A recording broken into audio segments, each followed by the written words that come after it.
कभी यूरोपीय यूनियन पर भारत को हथियार न बेचने का दबाव बनाने वाला जर्मनी आज खुद भारत के हथियारों के बाजार में एक नई ऊंचाइयों को छूना चाहता है। जर्मनी जिसने भारत को लेकर हमेशा से अपने कड़े नियम और कानून बनाए, लेकिन अब वही जर्मनी भारत के प्रति अपने सभी नियम और कानून को बदलता हुआ दिखाई दे रहा है। आखिर ऐसा क्या हो गया कि हमेशा से चीन प्रेमी रहा जर्मनी अब भारत को ज्यादा जरूरी समझने लगा। जैसा कि ब्रिटेन और जापान जैसे देश मंदी के चपेट में आ गए, वहीं अमेरिका कर्ज के बोझ तले दबा हुआ है।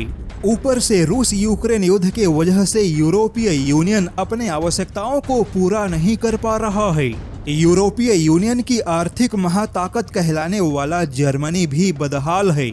यहाँ तक कि जर्मनी को लेकर खुद रूस ने बड़ा दावा कर दिया कि जर्मनी बर्बादी के कगार पर खड़ा है और अब जर्मनी हो या फिर पूरे यूरोपीय यूनियन के लिए भारत एकमात्र उम्मीद बचा है।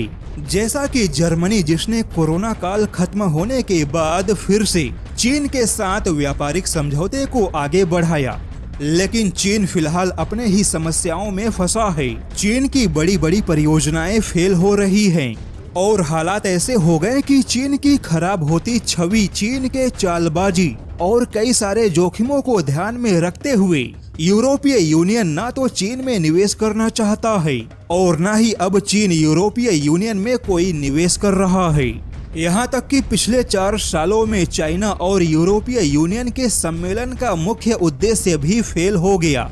ऐसे में अब जर्मनी चीन को छोड़ भारत का भरोसा जीतने की कोशिश कर रहा है, जिसके लिए जर्मनी भारत को लेकर न केवल अपने नियम कानून में बदलाव कर रहा है, बल्कि भारत को हथियारों के क्षेत्र में भविष्य के नए प्रस्ताव देने की तैयारियां भी कर रहा है। यानी कि अब जर्मनी को भी समझ में आ गया कि अगर खुद को डूबने से बचाना है तो चीन को छोड़ भारत के नौका पर सवार होना होगा।